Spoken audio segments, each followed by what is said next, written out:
करीब 2500 साल पहले पटना में हुई थी तृतीय बौद्ध संगति और सम्राट अशोक ने तृतीय बौद्ध संगति के बाद मगध की धरती, मगध साम्राज्य से, बिहार से, आज के बिहार से ब्राह्मणों को किया था निकाल बाहर। ये ब्राह्मण मगध से खदेड़े जाने के बाद अपना पहला पड़ाव मथुरा में डाला और जन्म हुआ मथुरा शैली का और बनाए गए बुद्ध की प्रतिमा मथुरा शैली में। सम्राट को जैसे ही इसकी खबर लगी, सम्राट अशोक ने सेना को आदेश दिया कि इन शैतान ब्राह्मणों को मगध की साम्राज्यिक सीमा से बाहर करो और मथुरा से ब्राह्मण 2 दिशाओं में बटकर भागना शुरू किया और सम्राट अशोक की सेना ने खदेड़ना शुरू किया। भागते रहे ब्राह्मण, खदेड़ते रहे सम्राट अशोक के सैनिक। एक जत्था काबुल कंधार के रास्ते अफगानिस्तान की ओर चला गया। मगध की सीमा उस समय अफगानिस्तान तक थी और अफगानिस्तान के पास रेगिस्तान था। सम्राट अशोक की सेना ने सोचा कि इस निर्जन जगह में एक खदेड़े गए ब्राह्मण भोजन पानी के बिना मर जाएंगे। दूसरा जत्था अरावली पर्वत को पार कर सुदूर दक्षिणी प्रांत केरल, महाराष्ट्र की ओर भाग गए और केरल में ब्राह्मणों ने तत्कालीन साम्राज्य के संरक्षण में स्थानीय लोगों, जो खासकर बौद्ध धर्म और जैन धर्म के अनुयायी था, उनके साथ जितना हो सकता था उतना जुल्म और शोषण किया। खास करके केरल के नायर जाति के लोगों में को, क्योंकि नायर तब के नायर बौद्ध धर्मी थे और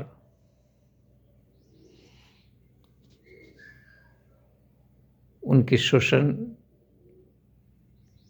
उनकी बहु बेटियों को ब्राह्मणों ने संबंधम विवाह के लिए बाध्य किया। संबंधम एक ऐसी विवाह प्रथा थी जिसमें बिना शादी कोई भी ब्राह्मण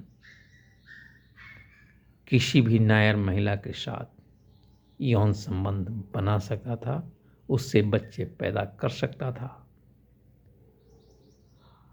और इसी कुल में जन्म हुआ था आदि गुरु शंकराचार्य का और उसने अपने बुजुर्ग ब्राह्मणों से सुन रखी थी मगध से खदेड़े जाने की अनेकों कहानियाँ।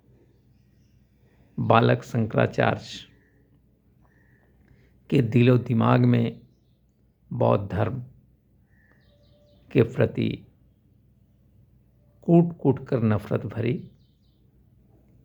और शंकराचार्य ने बौद्ध धर्म की संपूर्ण खात्मे के लिए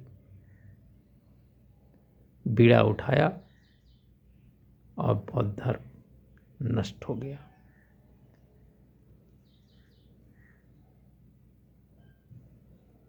शंकराचार्य दक्षिण के राजा सुधर्मा की सेना लेकर के संपूर्ण दक्षिण भारत के राज्यों में कत्लेआम, खास करके बौद्ध मठों को ब्राह्मण मठ में तब्दील करते हुए बौद्ध भिक्षुओं को मारते काटते हुए उत्तर भारत, सुदूर उत्तर भारत की ओर बढ़ते चले आ रहे थे। इसकी खबर मगध की बौद्ध जनता को जैसे ही मिली, उन्होंने महाबोधि महाविहार और सुजाता के उस स्तूप को बचाने के लिए मिट्टी से ढक दिया गया। बचा जो रह गया था वह था नालंदा विश्वविद्यालय।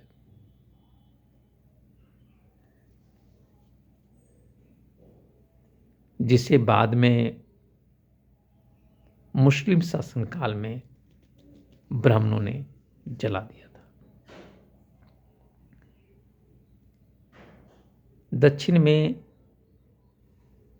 रचे बसे नमोद्रीपाद ब्राह्मणों का मूल निवास स्थान मगध है और वह मैथिली ब्राह्मण है।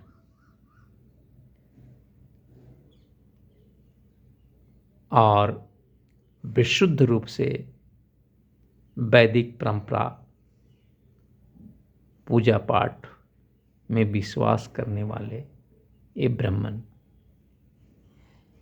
आखिर क्यों खदेड़े गए मगध से?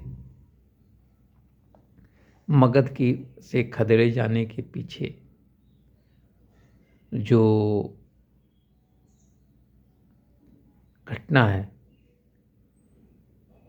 तो वो बौद्ध धर्म की स्वीकार करने के बाद भी वह ब्राह्मण धर्म के कुरीतियों को अपनाए हुए थे और बौद्ध धर्म की मूल भावना के साथ खिलवाड़ कर अपनी रोजी चला रहे थे। जो ब्राह्मण मगध छोड़ करके नहीं भागे, बिहार से नहीं भागे, वो ब्राह्मण खेतीबाड़ी के कार्यों में लग गए और कालांतर में भूमिहार ब्राह्मण कहलाने लगे, क्योंकि अपनी जमीन, अपनी भूमि से हारे हुए लोग।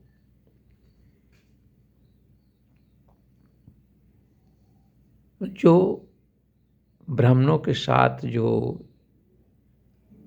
आम जनता भागी थी, जो जत्था अफगानिस्तान की ओर भागा था, वो जत्था अफगानिस्तान में स्थित पहाड़ों को तराश कर बुद्ध की विशाल प्रतिमाएं तैयार की थी, जिसे तालिबानी मुस्लिम आतंकियों ने तोपों से उड़ा दिया।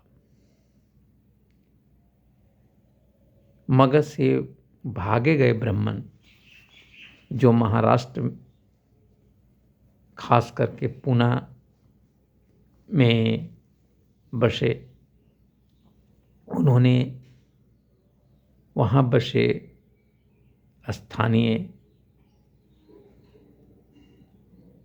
लोगों, खासकर महारों जो कि कभी बौद्ध थे, इनके साथ जुल्म की सारी हदें पार कर। उनके गले में हांडी और कमर में झाड़ू बांधा गया ताकि पैरों के निशान तक सड़क पर न पड़े और ऐसे महार थूके तो भी हांडी में, ताकि सवर्णों का पैर गंदा न हो सके। बाबा साहेब भीमराव अंबेडकर ने इस पे अपनी आर्टिकल लिखी थी। इतिहास के किताबों में इसका कोई जिक्र नहीं है।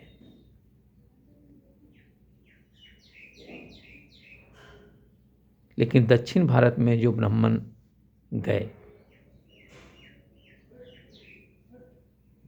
वो केरल में संबंधम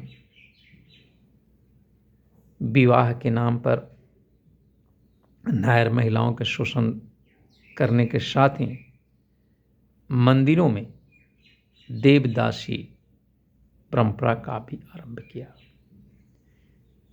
देवदासी के नाम पर दलित महिलाओं को की बेटियों को मंदिरों में सौंपा जाने लगा और ब्राह्मण उसका खुलकर यौन शोषण करते थे। मंदिरों में दान की जाने वाली लड़कियों क्या यौन शोषण के साथ साथ मंदिर की साफ सफाई और पाषाण प्रतिमाओं के सामने नाचना गाना ही उनका जीवन था।